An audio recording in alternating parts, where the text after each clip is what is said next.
तो आईपीएल 2026 के mini auction के बाद जहां कुछ टीम्स की बैटिंग लाइनअप में काफी माइनर चेंजेस आए हैं, वहीं कुछ टीम्स ऐसी हैं जिन्होंने अपनी बैटिंग लाइनअप को पूरी तरीके से पलट कर रख दिया है। हमारी लास्ट वीडियो में हमने सभी 10 टीमों की टोटल प्लेइंग 11 की, प्रोबेबल प्लेइंग 11 की 10 से लेकर के 1 तक रैंकिंग की थी और आज इस वीडियो में हम रैंक करने वाले हैं सभी 10 टीमों की बैटिंग लाइनअप को। कोई उसमें बॉलिंग का सिनारियो नहीं होगा, कुछ भी उसमें इस तरीके की चीजें नहीं होगी, सिर्फ प्योर बैटिंग प्रोस्पेक्ट को हम यहां पर रैंक करने वाले हैं और 10 से लेकर के उसकी बात करेंगे। आपका क्या ओपिनियन है मुझे कमेंट बॉक्स में लिख करके फटाफट बता देना वीडियो को देखने के बाद। And now without any further delay let's begin.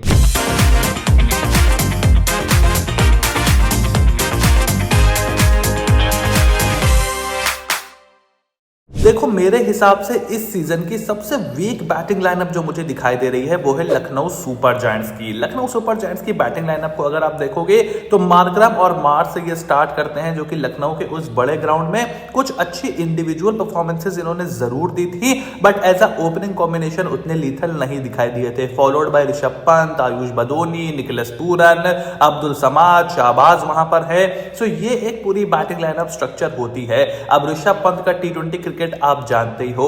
Nicholas Pooran के अलावा कोई भी प्रूवन फिनिशर मुझे यहां पर दिखाई नहीं दे रहा है। आयुष बदोनी नंबर 4 के लिए एक ठीक ठाक विकल्प जरूर है। उसके अलावा अब्दुल समद और शाहबाज अहमद आपके पास हैं और बैकअप में भी मुझे कोई ऐसा ऑप्शन नहीं दिखाई दे रहा जो कि आते के साथ ही गर्दा पीट दे, और इसीलिए लखनऊ सुपर जायंट्स को मैंने यहां पर नंबर 10 पर रखा है। और नंबर 9 पर मेरे हिसाब से यहां पर है चेन्नई सुपर किंग्स। देखो, चेन्नई सुपर किंग्स का जो टॉप ऑर्डर है वो मेरे हिसाब से बहुत शानदार है।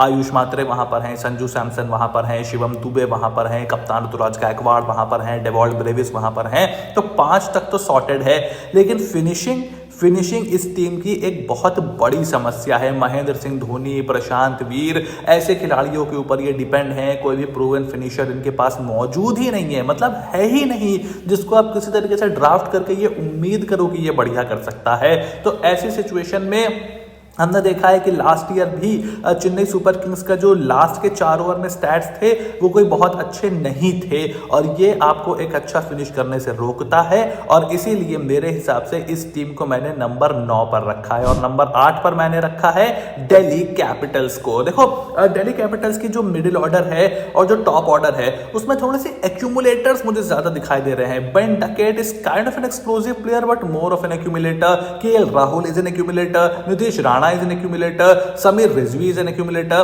तो जो पावर पैक है वो सिर्फ लोअर ऑर्डर में है, जहां पर आपके डेविड मिलर हैं, ट्रिस्टन स्टब्स हैं, आशुतोष शर्मा हैं। टॉप ऑर्डर में पृथ्वी शॉ आपके पास हैं, क्या उनको आप खिलाओगे नहीं खिलाओगे? Abhishek Porel is also an accumulator. तो एक्यूमुलेटर्स काफी ज्यादा है। बैटिंग लाइनअप की डेप्थ ठीक है, ऑप्शंस ठीक हैं, टीम ये ओवरऑल अच्छी है, बट वो बैटिंग में ना वो एक खौफ वाला जो फैक्टर है वो मुझे यहां पर थोड़ा सा मिसिंग दिखाई दे रहा है, और इसीलिए मैंने इनको नंबर 8 पर रखा है।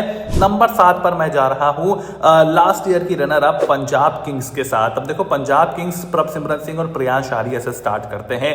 Second season, first full proper season के बाद किसी भी यंगस्टर के लिए आसान नहीं होता है। टीम्स बेटर स्ट्रेटजी के साथ आती हैं, बेटर प्रिपरेशन के साथ आती हैं, तो वो एक मसला रहेगा पंजाब किंग्स के साथ। उसके बाद श्रेयस अय्यर काफी ज्यादा इंजरी से जूझ रहे हैं, अभी वर्ल्ड कप की टीम का भी वो उस तरीके से हिस्सा नहीं है, सो वो भी यहां पर एक चीज देखनी पड़ेगी। फिर वधेरा, स्टोइनिस, शशांक आपका थोड़ा सा middle order, lower middle order बनाते हैं। Stoinis is at the fag end of his career. Nehal Wadhera किस तरीके से परफॉर्म करेंगे वो देखना पड़ेगा। शशांक सिंह के ऊपर टीम थोड़ी सी डिपेंड करती है। अब जॉस इंग्लिश भी इस टीम के पास नहीं है, सो वो भी एक फैक्टर रहेगा। उसके अलावा अजमतुल्ला ओमर जाए हैं, तो ये सारी चीजें आपको उतना कॉन्फिडेंस देती नहीं है। सिर्फ ऐसे बैटिंग की मैं बात कर रहा हूं, अगर ये सब क्लिक कर जाते हैं सही सही टाइम पे, खासकर कप्तान Shreyas Iyer, make no mistake, ये एक बहुत ही लीथल बैटिंग ऑर्डर मुझे यहां पर दिखाई दे रहा है। नंबर 6 पर मैं जा रहा हूं राजस्थान रॉयल्स के साथ। अब बहुत इजीली राजस्थान रॉयल्स को 7 कर सकते हो, बीबीकेएस को 6 कर सकते हो, वो आपकी मर्जी है, बट मैंने इनको 6 पे रखा है। संजू सैमसन के जाने के बाद भी टीम बहुत स्ट्रांग दिखाई दिखाई दे रही है। यहाँ पर वैभव सूर्यवंशी हैं, यशस्वी जायसवाल हैं, ध्रुव जुरेल हैं, Riyan Parag, Shimron Hetmyer, Ravindra Jadeja, Sam Curran का ऑप्शन इनके पास है। और जो ट्रेड इन्होंने किया है डोनोवन फरेरा को, वो एक बहुत ही बढ़िया ट्रेड है। बट क्या उनको ये स्टार्टिंग प्लेइंग 11 में खिला पाएंगे 4 ओवरसीज में, वो एक बहुत इंटरेस्टिंग फैक्टर होगा देखने के लिए। अगर ये नादरे बर्गर को नहीं खिलाते तो फिर आप डोनोवन फरेरा को इसमें घुसेड़ सकते हो, और अगर आप उनको डाल देते हो तो टीम बहुत खतरनाक बन जाती है। वैभव सूर्यवंशी के लिए अग्नि परीक्षा जरूर होगी। लास्ट ईयर उनका बहुत ही कमाल का डेब्यू सीजन रहा, उसके बाद इंडिया ए वगैरह के लिए भी उन्होंने कमाल की क्रिकेट खेली हुई है। सेकेंड सीजन में टीम बेटर प्रिपेयर होकर के आएंगी आपके लिए, उसको आप कैसे टैकल करोगे वो एक बड़ा मसला यहाँ पर होगा। But other than that team बहुत ही सॉर्टेड दिखाई दे रही है। लेफ्ट ऑन राइट हैंड का बहुत तगड़ा कॉम्बिनेशन भी टीम के पास मौजूद है। उसके बाद नंबर 5 पर मैं जा रहा हूं कोलकाता नाइट राइडर्स के साथ। देखो केकेआर का जो ओपनिंग कॉम्बिनेशन है वो सबसे बड़ा लफड़ा है। क्या सुनील नारायण और फिन एलन खेलेंगे? क्या रहाणे और सुनील नारायण खेलेंगे? क्या रहाणे और फिन एलन खेलेंगे? कैमरन ग्रीन किस नंबर पर बल्लेबाजी करेंगे? अंगिकृष रघुवंशी किस नंबर पर बल्लेबाजी करेंगे? अब आंद्रे रसल नहीं है। सो ओवरऑल अगर आप इनका स्ट्रक्चर देखो तो Finn Allen, Narayan, Rahane, green, Rinku, Ramandeep, lower order और मिडिल ऑर्डर बहुत सॉर्टेड दिखाई दे रहा है। लेफ्ट और राइट हैंड का बढ़िया कॉम्बिनेशन भी है। अब क्या तेजस्वी विकेट कीपिंग करेंगे कि फिन एलन विकेट कीपिंग करेंगे? वो एक सारा जो ऑप्शंस आपके पास है उसको अगर आप एक बार ठीक से स्ट्रक्चर कर दो। मेरा पर्सनल ओपिनियन ये है कि नारायण को ओपन नहीं करना चाहिए। लास्ट ईयर भी उनका अच्छा नहीं था, ठीक है, एक सीजन बहुत ही कमाल का उनका रहा, आपने ट्रॉफी जीती, but that was 2 years ago now. He is not the same player anymore. Last year भी आपने देखा होगा कि एक भी 50 रन की ओपनिंग साझेदारी नहीं हो रही थी, पावर प्ले में बहुत दिक्कत हो रही थी। उसका अगर आपको पूरी तरीके से फायदा उठाना है, बैकअप में एक टीम साइफर्ड का ऑप्शन भी आपके पास मौजूद है। सो वो अगर केकेआर शॉर्ट कर लेती है तो रिंकू, रमनदीप, रहाणे, रघुवंशी, ये एक कमाल की बैटिंग ऑर्डर आपको देते हैं along with the Cameron green factor. उसके बाद नंबर 4 पर मैं यहां पर जा रहा हूं गुजरात टाइटंस के साथ। मुझे ऐसा लगता है कि एक्यूमुलेटर्स और हिटर्स का और फिनिशर्स का बहुत अच्छा कॉम्बिनेशन इस टीम के पास है। गिल और Sai Sudharsan left and right hand opening combination जो कि लंबे लंबे रन्स बना सकते हैं, followed by Jos Buttler, Shahrukh Khan, Glenn Phillips, Rahul Tewatia. So बहुत ही कमाल की बैटिंग ऑर्डर मुझे ये दिखाई दे रही है। और एंड में वो राशिद खान नंबर 8 पर बल्लेबाजी करने आते हैं, which makes it even more longer, even more stronger and even more dangerous. तो ये एक बढ़िया चीज यहाँ पर है। Glenn Phillips unfortunately last year बहुत ज्यादा मैचेस नहीं खेल पाए थे। अभी शरफन रदरफोर्ड नहीं है तो मोस्ट लाइकली उनको ज्यादा मैचेस खेलने को मिलेंगे। He has to play in the IPL। और उसके साथ साथ जो वॉशिंगटन सुंदर को भी ज्यादा मैचेस खेलने को नहीं मिलते थे, उनको भी यहाँ पर चीजें अब ज्यादा अच्छे से समझ में आएंगी और वो भी नंबर 4 पर एज ए स्पिन हिटर खेल सकते हैं। और नंबर 3 पर यहां पर मैं जा रहा हूं मुंबई इंडियंस के साथ, simply because they have insane depth to their batting lineup. सिर्फ ये देखना है कि क्विंटन डिकॉक और रोहित शर्मा का फॉर्म कैसा रहता है। And most of the players जो कि टॉप 3 टॉप 4 में खेलने के लिए हैं, उनमें से किसी को एडजस्टमेंट करके नीचे खेलना पड़ेगा और वहां पर परफॉर्म करना पड़ेगा। लेकिन अगर वो चीज हो जाती है तो भाई मुंबई इंडियंस एक बार फिर से आपको प्लेऑफ में दिखाई देंगे। I mean Rohit Sharma, Quinton de Kock, Surya Kumar Yadav, Tilak Varma, Naman Dhir, Will Jacks, Hardik Pandya, Sherfane Rutherford, this too many options and too many power punchers in this batting lineup जो कि आपकी टीम की धज्जियां उड़ा सकते हैं अपने दिन पे।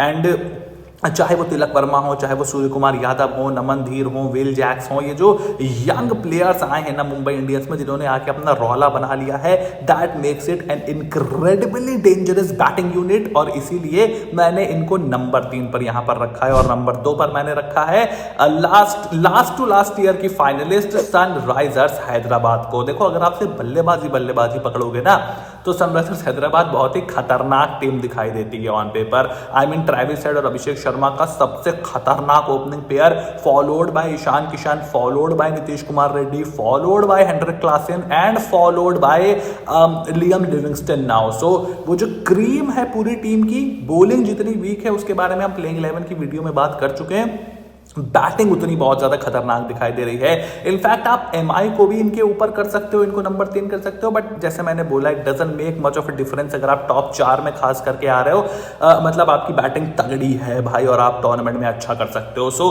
मतलब बल्लेबाजी से ओवरऑल टीम की बात अलग है, बट बैटिंग इस टीम की बहुत खतरनाक है। एक भी प्लेयर इन 6 प्लेयरों में से चलता है, सामने वाली टीम की खटिया खड़ी हो जाएगी। सो सनराइजर्स हैदराबाद बहुत ज्यादा डिपेंड है अपनी बैटिंग पे और उनको अच्छा करना बहुत ज्यादा जरूरी है। और नंबर 1 पर यहां पर मैंने रखा है defending champions royal Challengers Bengaluru को। देखो आरसीबी की बैटिंग लाइनअप ना सिर्फ वर्सेटाइल है बल्कि बहुत ज्यादा लंबी है और बहुत ज्यादा अच्छी है।